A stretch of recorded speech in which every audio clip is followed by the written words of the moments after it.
Hello दोस्तों, पिछले video में हमने मोहम्मद गौरी द्वारा दिल्ली पर आक्रमण पढ़ा। उसके बाद हमने अजमेर दिल्ली कन्नौज राज्य की सारी घटना संयोगिता और पृथ्वीराज चौहान का जो विवाह हुआ था। और उसके बाद हमने पढ़ा था गौरी का दिल्ली पर आक्रमण 1191 में तराइन का प्रथम युद्ध, 1192 में तराइन का द्वितीय युद्ध। और हमने अंत में पढ़ा था 1194 में चंदावर का युद्ध। चंदावर का युद्ध गौरी और जयचंद्र के बीच हुआ था, और जिसमें कि गौरी जीत गया था और जयचंद्र हार गया था। यहीं तक हमने पढ़ चुका था पिछले लेक्चर में। इस लेक्चर में हम पढ़ेंगे गौरी का दमन। गौरी का दमन हम पढ़ेंगे, और हम आपको गौरी का दमन दो का कारण जो है दो बताएंगे। कारण एक सबसे पहले देखते हैं। कारण एक एनसीईआरटी के अनुसार है। एनसीईआरटी में जो बातें लिखी गई है मोहम्मद गौरी की हत्या कैसी हुई वो हम बता रहे हैं पहले। एनसीईआरटी में किस बुक से लिखा गया है? एनसीईआरटी में बुक से तान उल मसीर नामक बुक से लिया गया है, जिसके लेखक है हसन नाज़मी उनके लेखक है। तान उल मसीर पुस्तक के हसन नाज़मी लेखक है।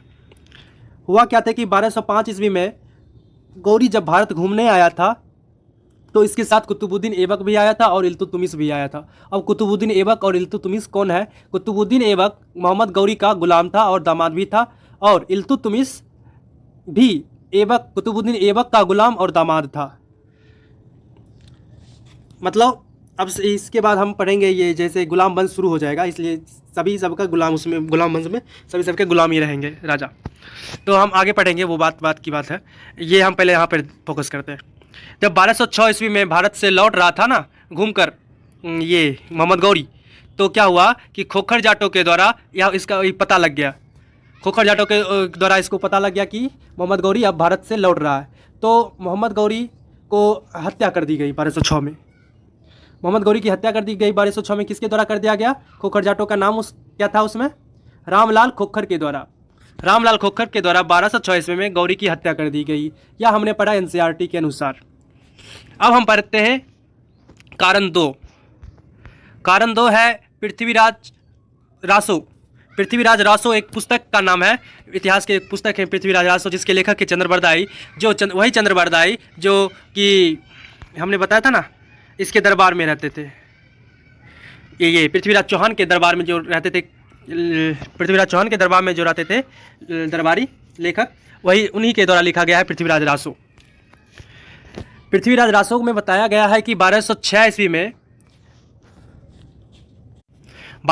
ईस्वी में जब अफगान में गौरी द्वारा तीरंदाजी प्रथा चलाई गई, तो सबसे पहले हम ये बता देते हैं आपको कि जब तराइन की दूसरी युद्ध हुआ, जिसमें कि पृथ्वीराज चौहान हार गए थे, तो उन्हें बंदी बनाकर और उनके साथ चंद्रबरदाई जो उनके लेखक हैं उन्हें भी ले गए थे वो अपने देश तुर्क ले गए थे। वहाँ पर पृथ्वीराज चौहान की आँखें इतनी नसीली थी, इतनी चमक थी उसमें कि चंद्रबरदाई उसके चंद्रबरदाई नहीं, मतलब वो मोहम्मद गौरी उसके आँखों से आँख मिलाकर बात नहीं कर सकते थे, इतनी उनकी आँखों में चमक थी पृथ्वीराज चौहान की आँखों की। तो उन्होंने उसके आँख को ही फोड़वा दिया। तो अफगान में इसकी यह चर्चा चल रही थी कि पृथ्वीराज चौहान जो है शब्द भेदी बाण चला सकता है, मतलब आप बिना देखे अपने निशाना को साध सकता है।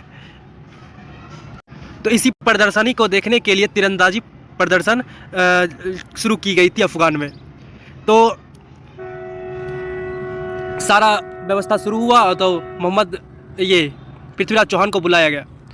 पृथ्वीराज चौहान को जब बुलाया गया और उसके आंख तो फूटी हुई ही थी, और तब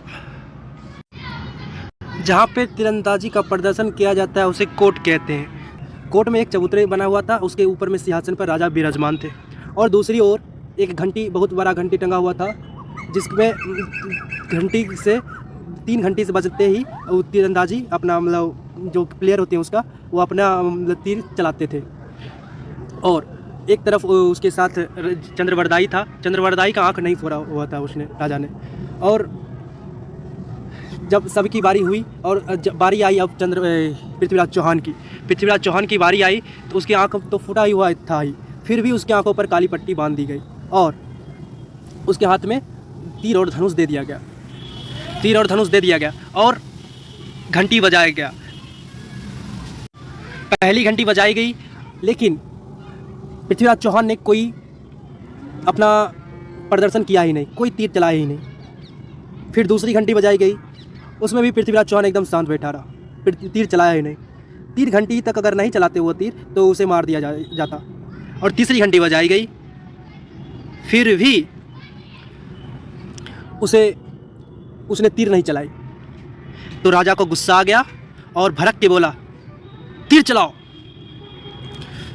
तो उसके दिशा को उन्होंने समझ लिया। पृथ्वीराज चौहान ने किधर बैठा है राजा, उसकी दिशा को समझ लिया। तब चंद्रबरदाई जो इसके दरबारी कवि थे, लेखक थे, तब चंद्रबरदाई ने कुछ लाइन बोली थी, जिससे उसको सुनकर पृथ्वीराज चौहान ने तीर चलाया था।